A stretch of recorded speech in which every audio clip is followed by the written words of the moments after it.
Please welcome to the stage Deirdre Fleming, Nicholas Lund, and Doug Hitchcox.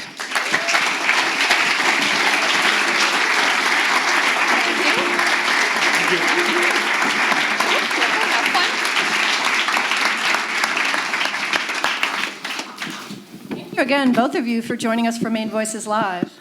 Thanks for having us. I wanted to start this conversation by saying that I've been reporting on the outdoors in Maine for almost 20 years. And in the last few years, this strange thing started to happen. Started around April 2017. Somebody at Maine Audubon, maybe it was Doug, contacted me at the paper and said, there's this really unusual event that occurred this week. There's two rare birds that have been in Maine.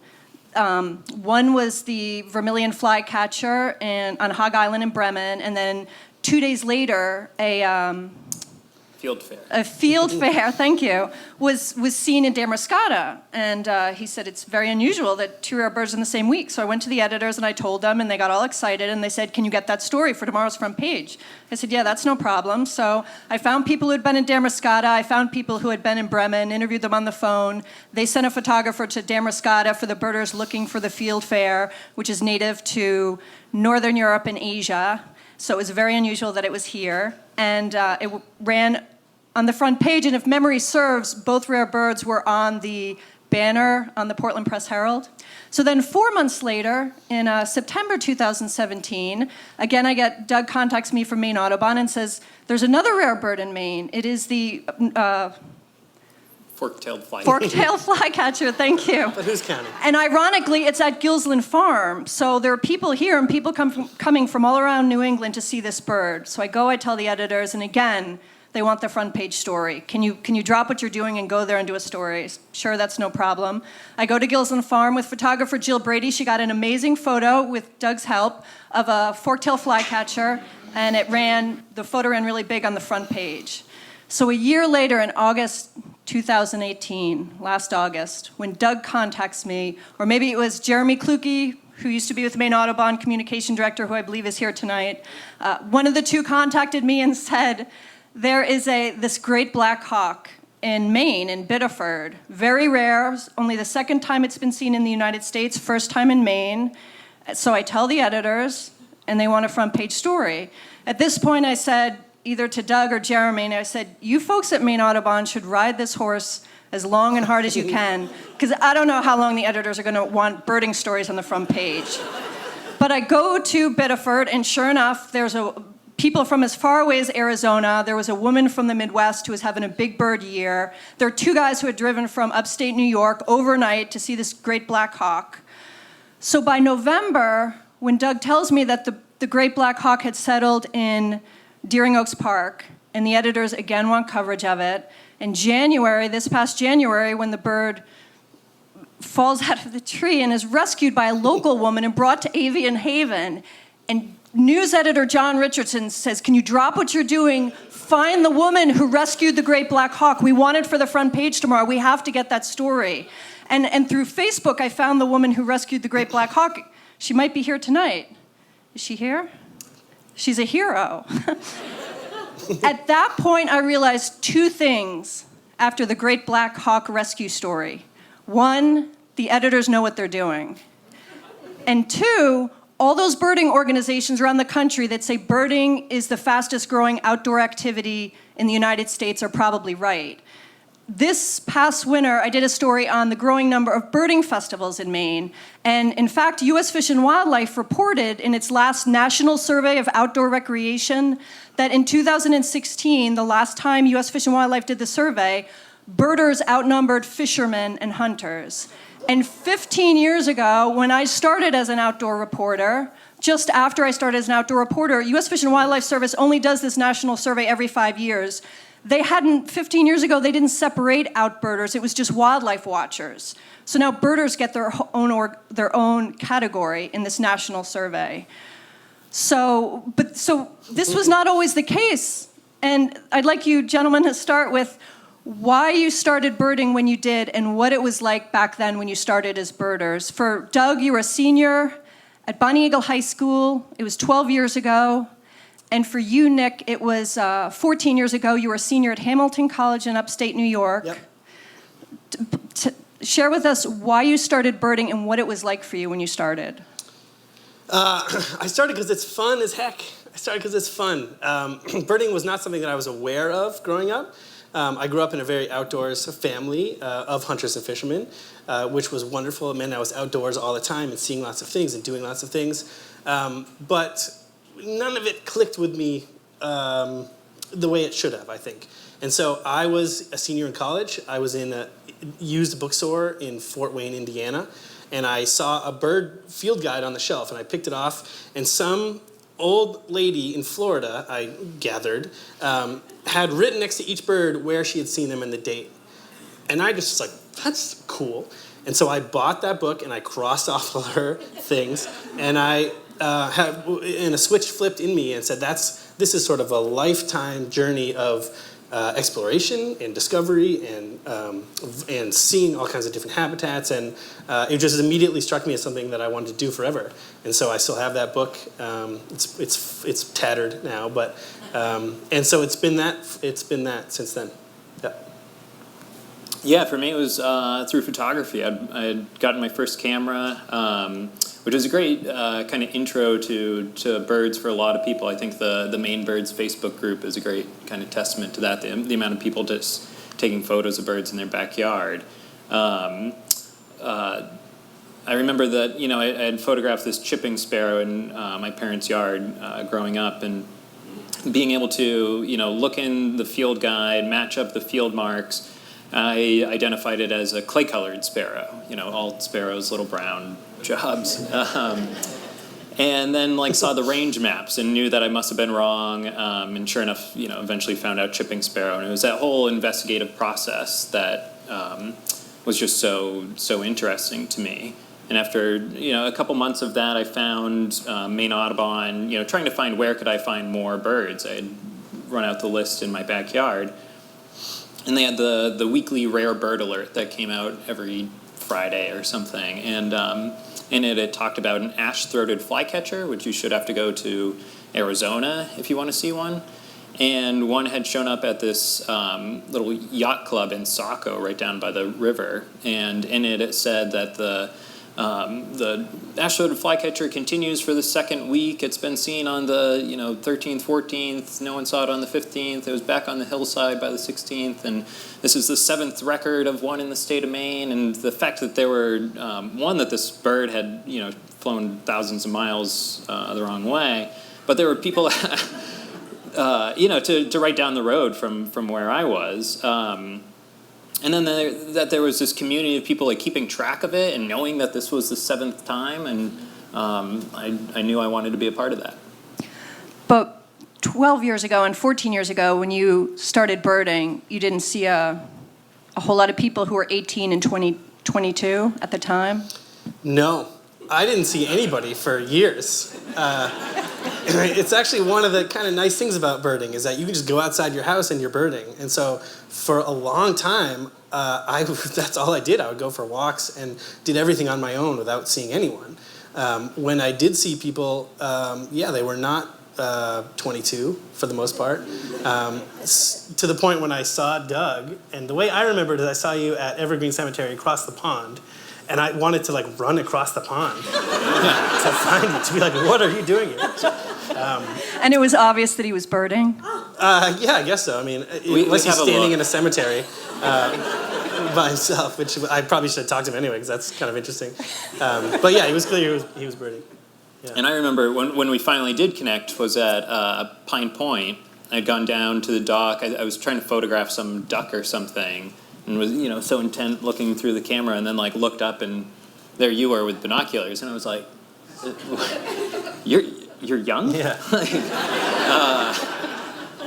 And then we ended up birding together that afternoon, going down to Biddeford Pool. You were on your way down to Boston, and I just followed you until you were kind of out of the state.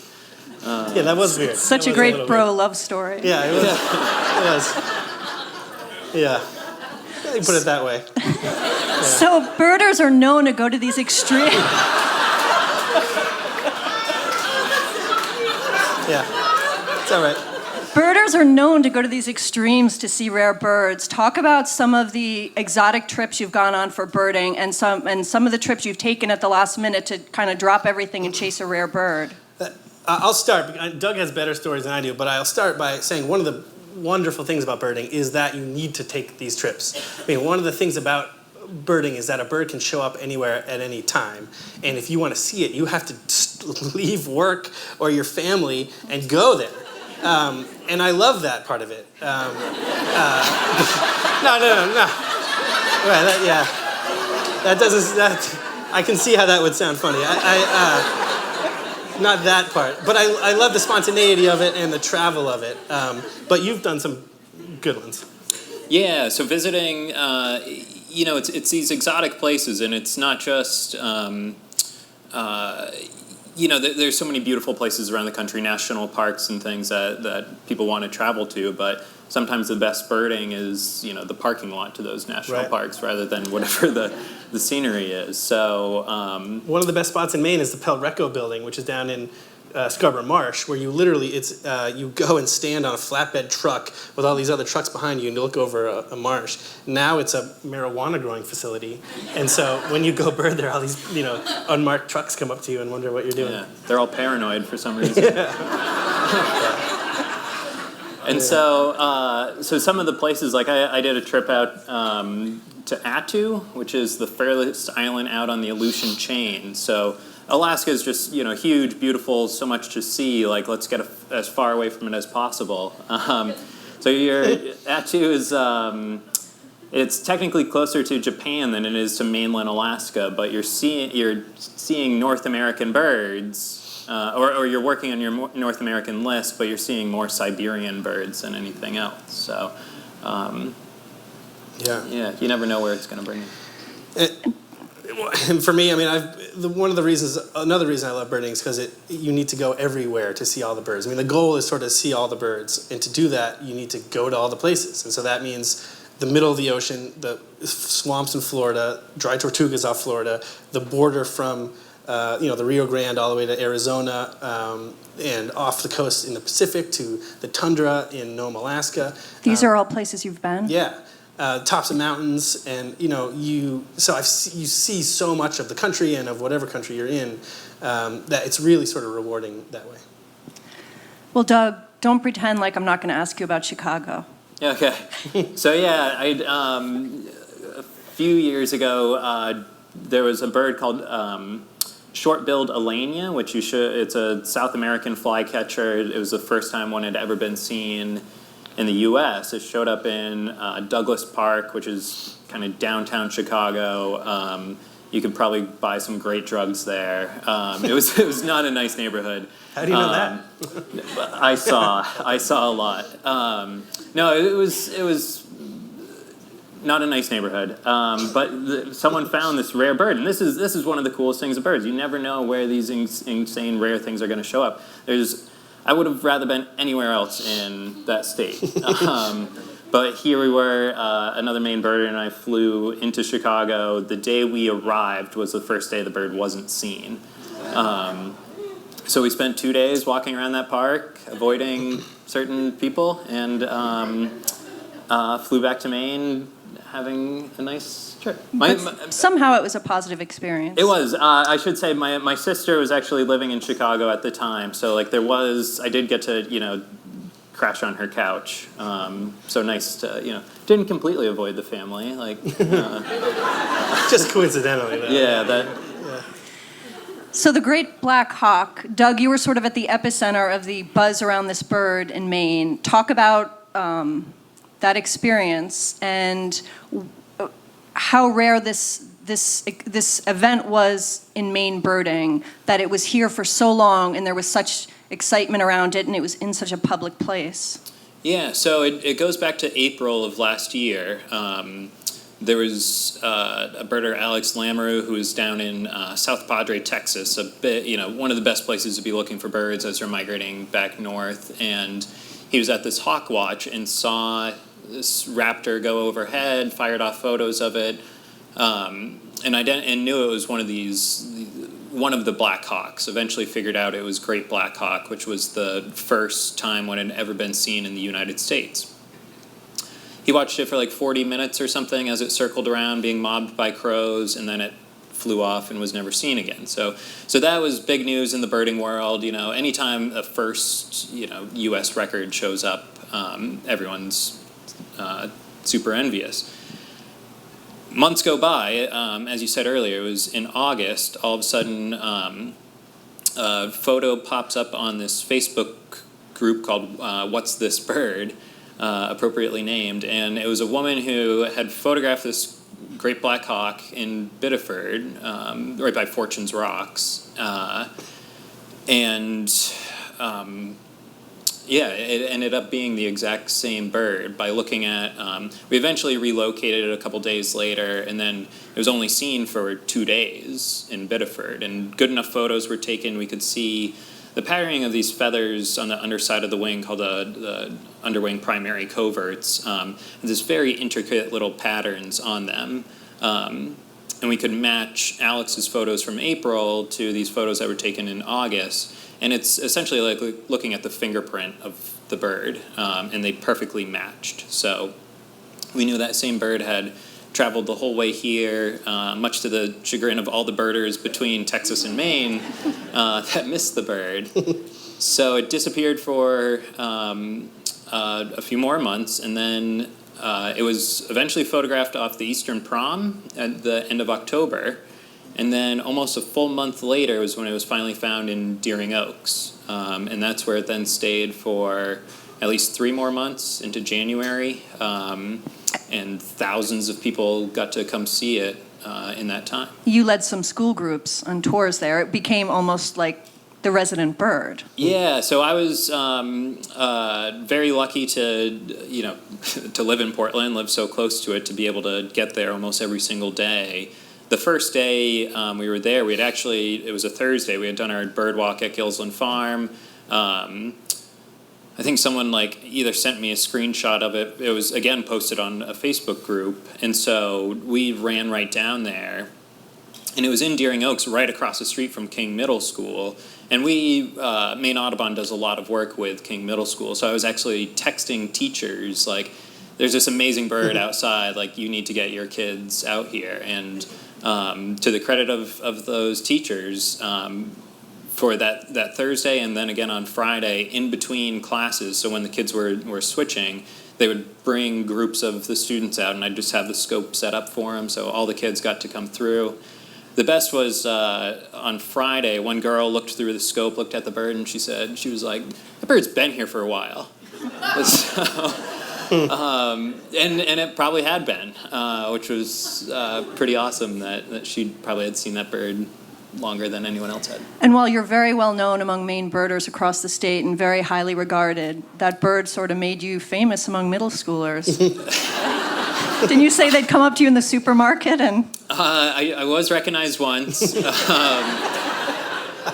best was we had the King Middle School brought some of their students to Evergreen Cemetery this spring. We were doing some bird walks with them, and one of the teachers said, in prepping the kids, they said, "Oh, you're going to get to meet a celebrity."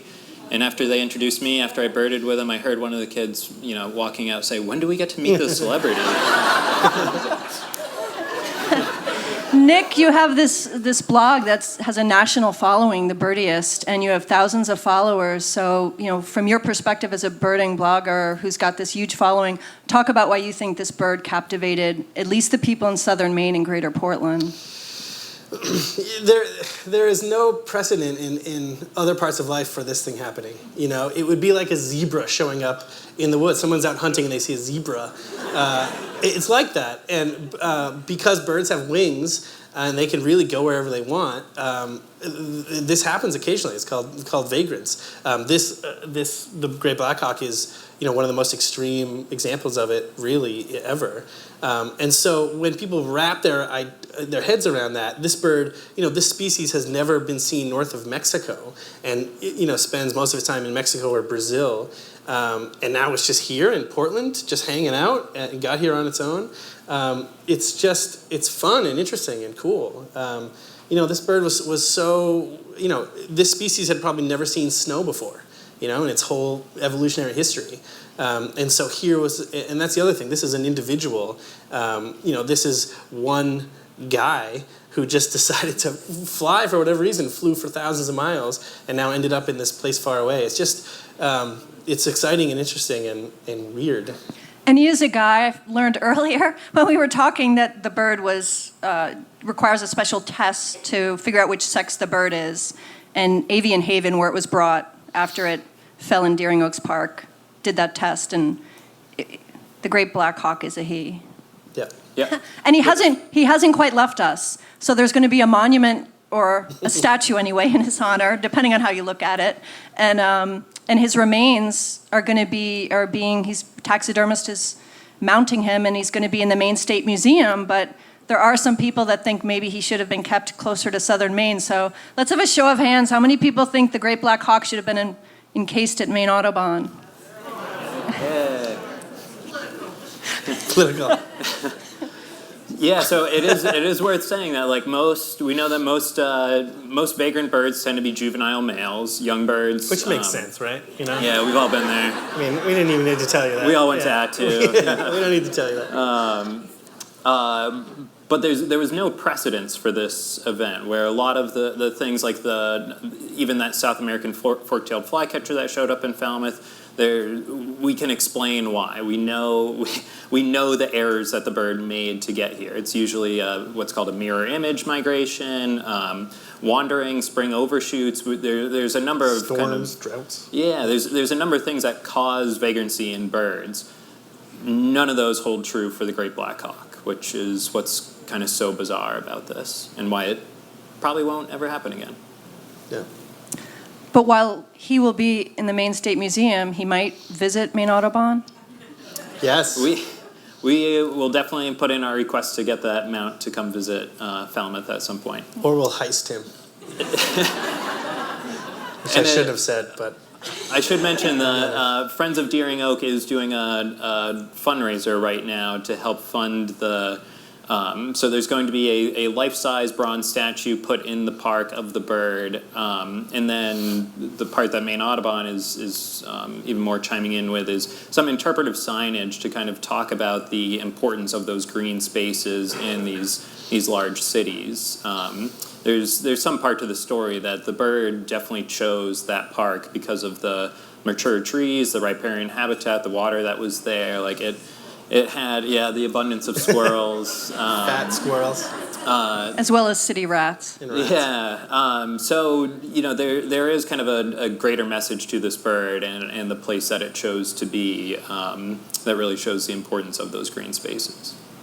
So the Maine State bird, or the lack of the Maine State bird, thanks to Nick Lund, who researched this, and the fact that the 1927 legislature picked just a vague reference to the chickadee without picking a specific chickadee, we all now know that we don't have a specific state bird. Nick, talk about the research you did. And the research. A news story that some kids in Skowhegan got a hold of and asked their state representative to put in a bill. You went to testify in the legislature. Mm-hmm. Talk about the research you did and that sort of the conversation around that issue. Yeah. Research is a very generous word for what I did. It was, I think, my first day at Maine Audubon. And that day when you start your job and you're just sort of filling out paperwork and you don't really know what to do. I had some downtime and I've always liked state birds and state symbols. I'm very proud to be from Maine. I've known that our state bird was the black-capped chickadee, or assumed it was, or been told that it was, forever. And it was one of the first birds I ever knew because it was Maine's state bird. And I have subsequently, I had written an article about the list of state birds, which if you take a look at the list of state birds, it's awful. It's embarrassing. There's no thought put into it. There are duplicates all over the place. There's non-native birds. And so I've always sort of thought about it. And so I was there on my first day at Maine Audubon. I had some downtime. So I thought I'd just look up the law about Maine state birds, establishing Maine state bird. And I noticed that the law passed in 1927 said that the state bird shall be the chickadee. And I said, because I know that there are two chickadees in Maine.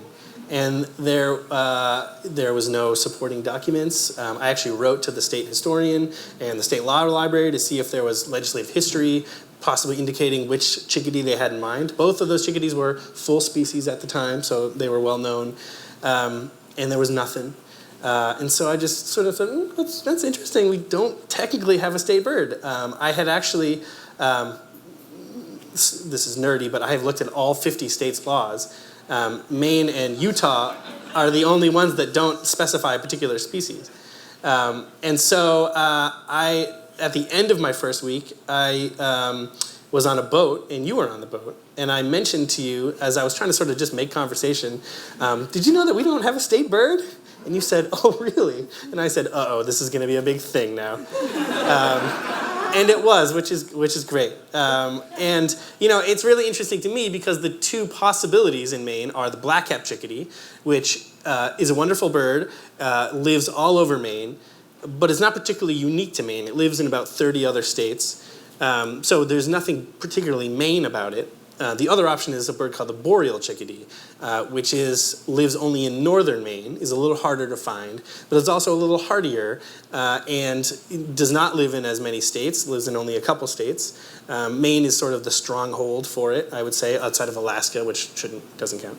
And so it's a real debate, I think, about what do we want in a state bird? What do we choose something that is easy to see in your backyard, or something that maybe represents us as a people more? Do we want to throw a bone to northern Maine when they feel like they get so little, or do we want a bird that's found in everybody's backyard? It's an interesting sort of debate, I think, with no clear answer, because Representative Betty Austin from Skowhegan proposed a bill in this legislature which didn't offer one solution or another. It said, let's figure it out. I went up and testified, also in saying I didn't pick one either on behalf of Maine Audubon.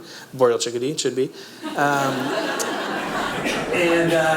But the bill did not pass out of committee.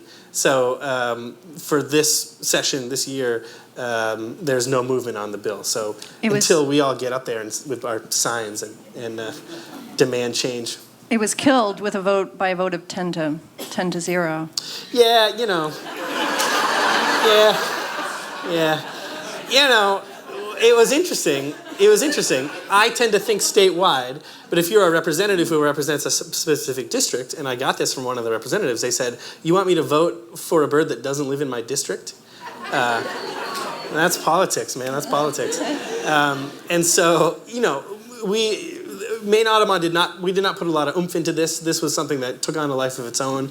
So we didn't lobby, we didn't, put education into it. And so I did my job, I think, which is to, talk about birds in Maine in a big stage. But we didn't have a dog in the fight necessarily. And we'll see what happens next year. Do you think the issue will come up again? I don't know. I don't know. If people want to write some more letters to the editor out there, then we can revive it. So what are some good state birds and what are some poor state birds? Across the country? Across the country. They're mostly awful. They're mostly embarrassing. There are 2 chickens, Delaware and Rhode Island. They don't have very much, you know what I mean? They had small pickings to choose from. They're in South Dakota, it's a ringneck pheasant, which is a non-native introduced species.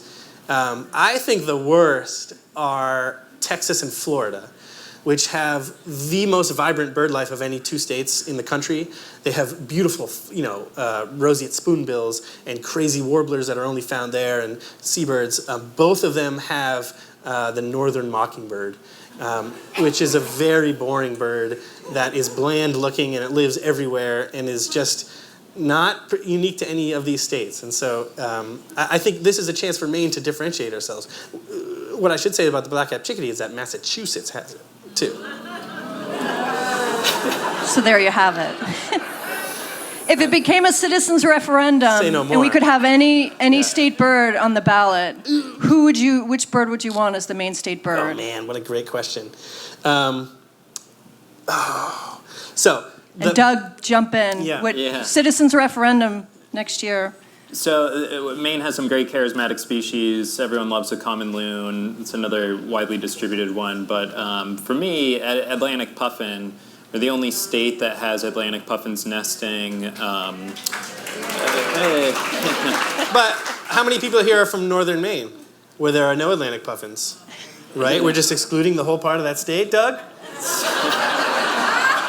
So Atlantic puffins bring in millions of dollars in tourism dollars per year. Fair. But not to Millinocket, they don't. Trickle-down economics, you wouldn't get it. It's there. And then, and it will be curious to see as the Gulf of Maine is the fastest increasing temperature for body of water. We could lose species like puffins. So, if anything, I hope that would at least get people talking about preserving that important resource.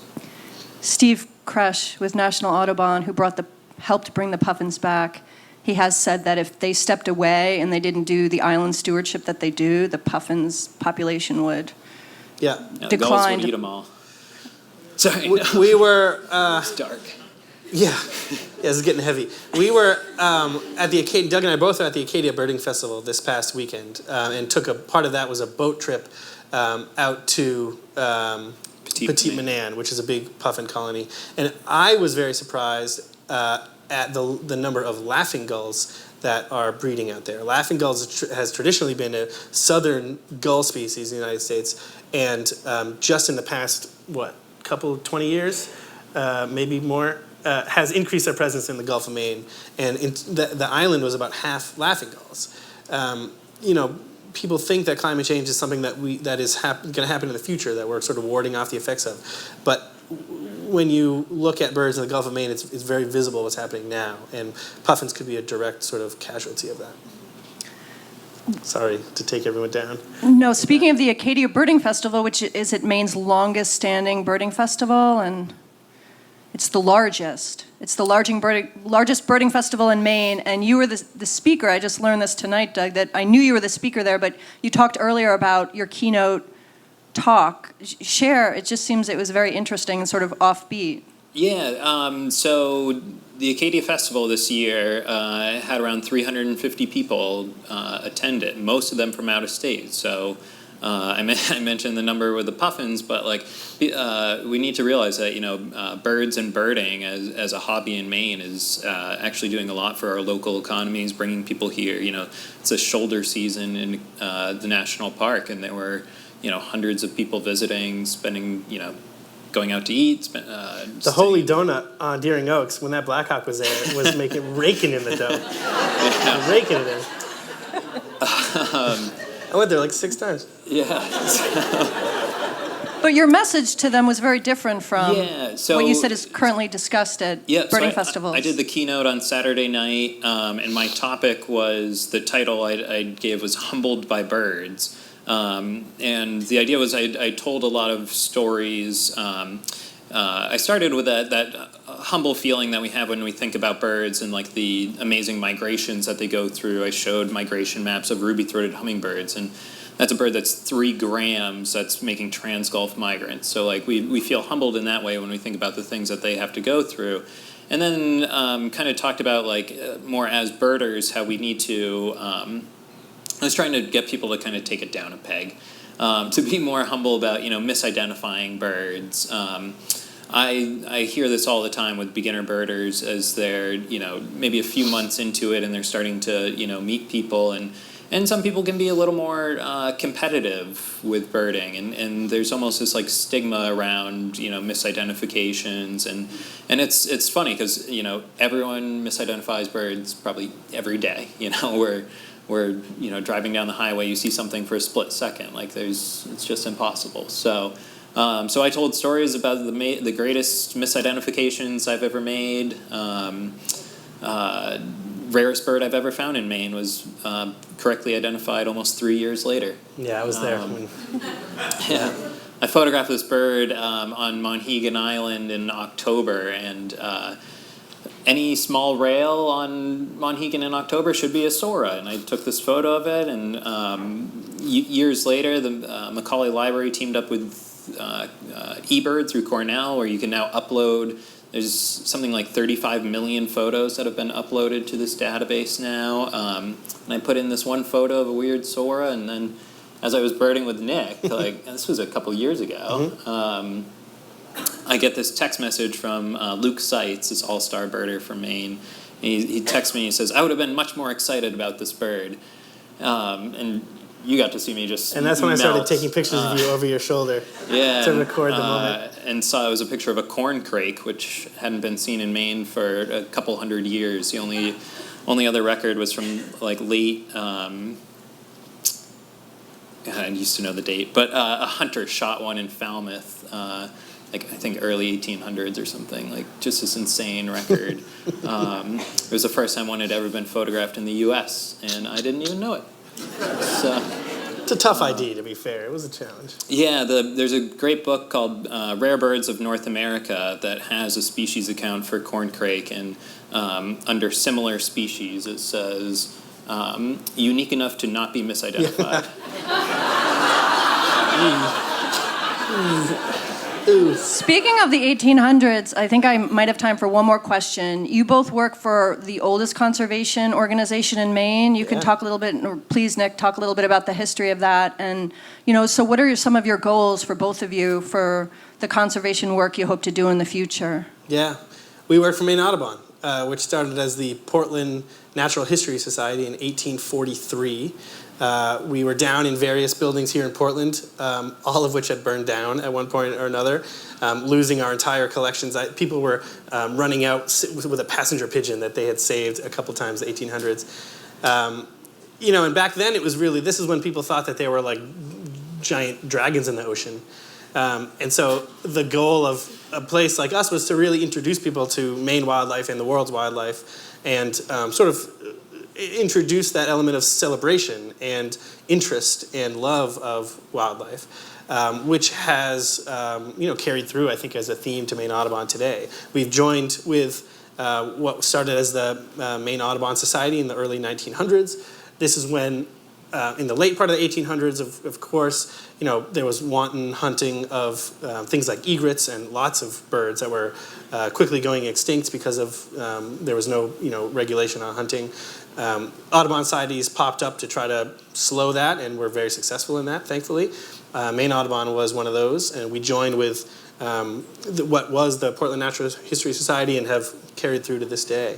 And we still carry on that work. We connect Mainers to Maine wildlife, thousands and thousands a year, from kids to old to adults. I'm sorry, to adults, and we're just a great organization. We have a sort of a three-pillared mission, which is education, conservation, and advocacy. So we educate, like I said, thousands of people, students. Doug leads walks all the time. We're doing seminars and all kinds of things. Conservation, we work to protect plovers on the beach and forestry for Maine birds, and help stream crossings and culverts and brook trout and loon counts, all kinds of science. We have scientists that help get a sense of how wildlife populations in Maine are doing. And then we take that science and turn it into advocacy. So we're in the State House trying to make sure that Maine wildlife is protected. And we've had a great year doing that so far. So we're just a great organization and have been for a long time, and it's just good to be a part of it.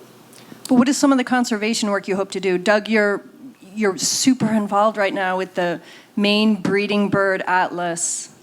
Yeah, so one thing, the reason that I was drawn to Maine Audubon, even before I was job searching, but the thing that I like about Maine Audubon is that it's science-based in all of its approaches. We put the science first. We want to have good data. So one big project that I'm involved in as the outreach coordinator that was launched last year. It's actually a project by the Maine Department of Inland Fisheries and Wildlife called Maine Bird Atlas. Which I think is an important one to point out, that so many people, our interactions with Maine IFNW tends to be, we think about, the game species, the ducks, the deer, the moose, the bear, but this is, I think, a great kind of piece of evidence that, IFNW is here to protect all of Maine's wildlife, and they're putting their money where their mouth is with this project. And so Maine Audubon, with its great history of kind of being able to mobilize volunteers with the Lund count celebrating its 35th year last year, we were hired to get volunteers out there to document the breeding distribution of birds across the entire state of Maine. We'll look at breeding birds. We'll also do wintering birds, which has never been done in the state. Breeding Atlas was done from 1978 to 83, so it's going to be really interesting to see the changes since then. There are species that are now breeding in the state that had never even been seen before in that first atlas. We've lost some species. There's some species that are going through huge declines. All of our aerial insectivores, so tree swallows. Actually, we were just looking at the first year's results and comparing to the results of the first atlas, and in the top 10 species showing the greatest declines. And of course, we're only 1 year in. We'll hopefully fill in a lot more gaps. But some of the species with the greatest declines were species like swallows. So tree swallows, cliff swallows, and I think barn swallows were all in the certainly in the top 10. And those are all, again, aerial insectivores, and so that means insect populations are going way down, which people have probably seen in the headlines recently, With bats, with the decline in like the little brown bat. It's very noticeable.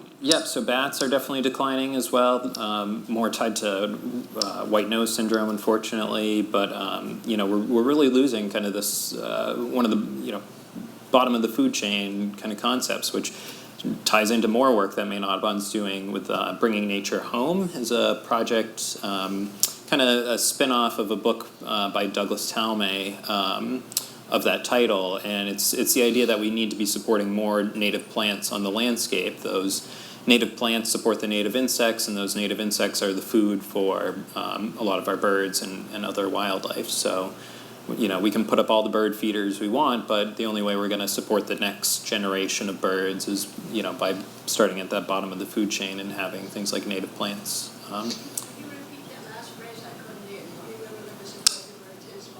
So by planting native plants, we need to preserve that bottom of the food chain. We have more invasives, and the truth is that as more and more of the state becomes developed, which you don't have to look far to see, these little patches in our backyard are going to become more and more important. Especially, it's amazing what birds can thrive in tiny little backyards. And the only way that they can do that is if they have the food that they need to be raising their young. And again, it's not coming from bird feeders, it's coming from the native plants.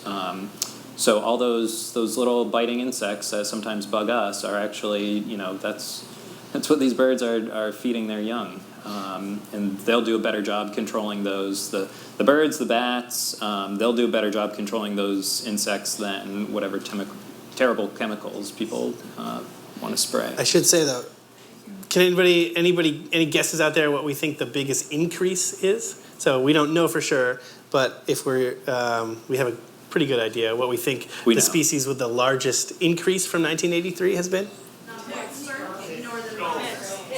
Ticks. Yeah, thank you. Turkeys. Somebody said it. It's the turkey. Turkeys. Turkey. This guy.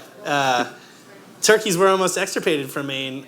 They were extirpated from Maine in the late 60s and have been reintroduced. And now I'm sure there's one probably walking by the building right now. Although that's a kind of a rare case because a lot of the movement around the state was created by biologists that trapped them and moved them. Right. But they're supposed to be here, and so once they were returned, they have flourished. As I saw 20 today at Gills Farm. So, yeah. I think I have time for one more question. And one thing I wanted you both to touch on is you talked about birding being a great solitary activity, but it's also there's this great camaraderie in it, and a lot of outdoor. I'm sure a lot of the people here are birders, but maybe some are not. And talk a little bit about that, because other outdoor activities like fishing and hunting, fishermen don't want to give up their honey hole, and hunters don't want to tell anyone where their hunting grounds are, but birders are just like waiting when there's a rare bird or another bird to share with other birders. Yeah, I mean, I think birding is fun because it's for everyone. I mean, there are a lot of folks who are in it to not be social, frankly. You know, they want to be able to walk in the woods and have an activity they can do without needing other folks around. But, I have tons of great friendships from birding. And partly it's because you need someone to share gas money with when you're driving to somewhere far away. But you're right that they're really, it's non-consumptive, and a bird isn't your bird. It's shared by everyone who sees it.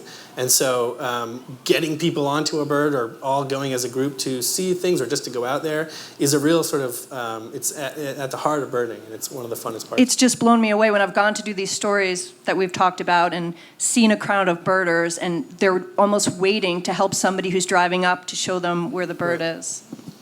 And it's worth saying, like, we've been talking about, some of these more extremes because they're more maybe fun to talk about. But, this idea of birding, people always ask what's the difference between birding and bird watching. And I think, birding is actually that pursuit, the sport of bird watching. It's going out to actually see these things. But even for, people, it's amazing the number of houses you drive by that have bird feeders. Birds just have this kind of awe-inspiring kind of ability about them, that humble feeling I was talking about earlier, that, we think like, a little bird like a black-capped chickadee can survive Maine's winter is just remarkable.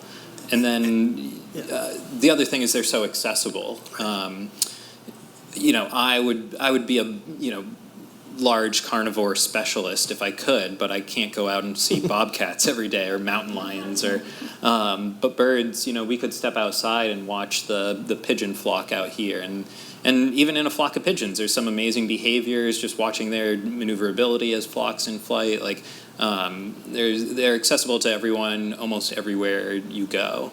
And things like the Maine Birds Facebook group with now, it's somewhere over 23,000 members, is kind of great proof of the attraction that birds have to people. Yeah.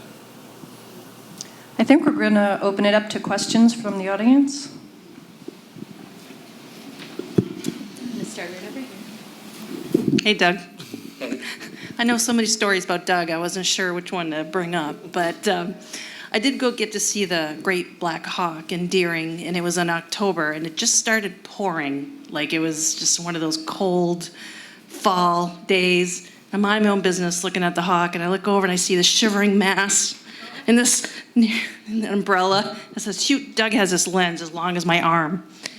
And I'm looking, and I'm like, that's Doug. Because I saw his lens as a light gray, where most lenses are black. So I go over and I'm like, hey, is that you, Doug? Under the umbrella, So he was there like day and night practically taking pictures of that. And the only reason I remembered his lens being this off color, because he was at my house 3 years ago when I had seen a rare Western Rufus. Well, it hasn't been determined yet. I have not got a determination yet on that. And I remember him being in a nice warm house, taking these great and phenomenal pictures of the Rufus hummingbird. By the way, it was his email that said, don't put your bird feeders away. I'm like, all right. So I got mine back out. 2 days later, I had this Western hummingbird. So yeah, that was great proof of outreach working for Maine Audubon. We wrote a blog post. So our ruby-throated hummingbirds show up in May. They leave by October. But after that is when these rare Western hummingbirds will show up in Maine. So I had done a blog post and said, keep your hummingbird feeders up later. See if we can attract one of these, because we know they're out on the landscape. They're finding flowers that are still in bloom, and they tend to be drawn to feeders when they're left up. It was just 2 days or so after we posted that article that Carol Jean sent us the message that she had one, and despite what the records committee says, it was a Rufus. I wanted to count it for my list. So, Was there a question over here? It was a request, actually, since you write for the paper, and there are people who couldn't fit in here tonight. Will you be kind enough to collaborate with these two gentlemen and get the closure points into the paper? We'll do better than that. Chief photographer Greg Reck is making a video of this evening. So your friends can go online to our website, which hopefully they do most days of the week, and they can watch the video from this. I think it'll be posted tomorrow. It might be a better closing, but maybe that's in referencing, getting this out there into the news more. It's maybe a good chance to give a quick round of applause to Deirdre Yeah. for covering all of these rare birds, for answering those phone calls, for kind of it's been much longer than those rare birds. I remember we were talking earlier about that 2015 article about young birders in Maine. And I think it's been awesome to see this snowball and see that the Press Herald has been so supportive of getting people talking about the importance of these birds that are showing up in the state. So Deirdre, Press Herald. Well, wildlife is cool, right? We live in a state where we're so fortunate to have abundant wildlife, and my theory is you write about it, people are going to want to read it. Yep. I think there's a question here. Yep. I was thinking about the vagrant birds you were mentioning, was the black hawk. Oh. Ooh. Hang on, I'm coming to you with the mic. This is when we steal the Black Hawk. I don't know. Does that mean we're done? Well, we can hear you, so. Okay, well, my question is about the vagrant birds, and especially the black hawk. When they do get in their unnatural habitat and find themselves in strange places, are they able to find their food source, a food source that they can, survive on or whatever? It must be different than what they're used to. Yeah, so the great black hawk was a really fun example to see. This bird was in an area that it never would have otherwise occurred in, and was eating prey that it never would have encountered before. So when it showed up in August, it was mostly raiding birds' nests. There's some amazing photos of it going into a tree. It found an American goldfinch nest, and it was plucking eggs out of the nest. But the black hawk. And then You gotta eat. when it showed up in Portland, it was mostly eating squirrels. Oh, wait till the next one. Yeah. But what's really interesting about that is that most of the squirrels it wasn't killing. Most of the squirrels were roadkill, and it was going over and picking up the roadkill squirrels. So the great black hawk is in this genus called Buteo, which have these really long legs, and one of their closest relatives are called crab hawks. And so they actually feed in the intertidal zone. So it was really fun to think that, between August and November, that this bird was catching lobsters in Casco Bay somewhere.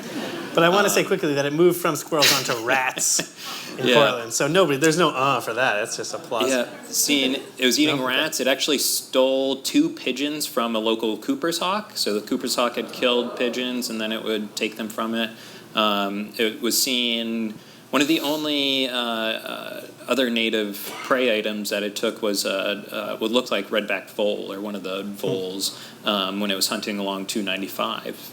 And in that same idea, not to go into this too much, but I got a little obsessed with this bird, was seeing native species reacting to it. So when we first found it in Biddeford Pool or Fortune's Rocks, it was because I heard robins freaking out. They were giving this alarm call that robins do, and that's what cued off for me to look in this little wet area. And then even when it was in Deering Oaks, there's a local redtail that gave it lots of grief. And one of the most fun things to watch was the live gray squirrels. Would investigate, and there's this really cool behavior that in the presence of a novel predator, the first time they see something, they're going to test how close can they get. So we saw these very adventurous squirrels that were kind of edging out on the branches at this thing, testing it because they had never seen this thing. So and there's a lot of difference. Vagrant birds show up a lot to varying degrees. Sometimes they can't find food. It's more common than not that they actually don't survive. But sometimes they do. And I think one cool story that's happening right now is a bird called a little egret, which you can see if you come to Gillsland Farm in Falmouth, the Audubon. So come on, stop at the store, buy a membership, and then go out into the marsh. So we have a bird here called a snowy egret, which is a small white heron type bird. And they migrate between up here in the springtime, summer, and then down south, Central America, South America, Florida, wherever. Gulf Coast. I defer to Doug on all my things. In the winter, so they move up and down. In Europe and Africa, there's another bird called the little egret, and they basically do the same thing. They move up and down between those two places. Somehow, some way, a or multiple little egrets made their way from. We're actually unclear whether it happened from Africa to South America or Europe to Maine, but showed up in Maine. And these birds are not from here. This is not their territory. But this little egret has returned to Gilsland Farm for 5 years in a row. So they have just adapted to now. They just are like, well, I'm just going to roll with this, and I'm going to migrate to South America, and are coming back and forth. And so sometimes they do survive. And so come on, see that little egret. It's just the one. We actually saw 2 this spring. Yeah. So the real quick addition is it's assumed that it's in their fall migration, so they're going from Europe to northern Africa, and then they can catch the trade winds. So the only way that a large bird like that is likely to make a trip across the Atlantic is if it's got a good tailwind that's going to help push it. So it would be going against the prevailing winds if it did it across the North Atlantic, which we know some birds definitely do it, but there's a number of little egret records from the West Indies that show that they're like that golden plover, right? Did you see that? Ooh. Sorry. One of the few birds that I've seen in Maine that Doug hasn't is a European golden plover. So I try to remind him at all times, including on stage in front of people. And then red-billed tropic bird is another bird. As the name implies, it should be down in the tropics. This bird has been showing up on first Matinicus, now Seal Island, which are mid-coast Maine. And I think this is year 16 that bird has shown up. What's interesting, it's a southern hemisphere breeder, so our summers, it's winter. So this bird's got it made that it's hanging out, in the tropics all of our winter, then comes up here, and it harasses terns all winter, all our summer. It's winter. All summer long. I think the lights coming up is my cue. Thank you both for joining us, for making birding cool. Thank you. You're great ambassadors. Thank you to our sponsors.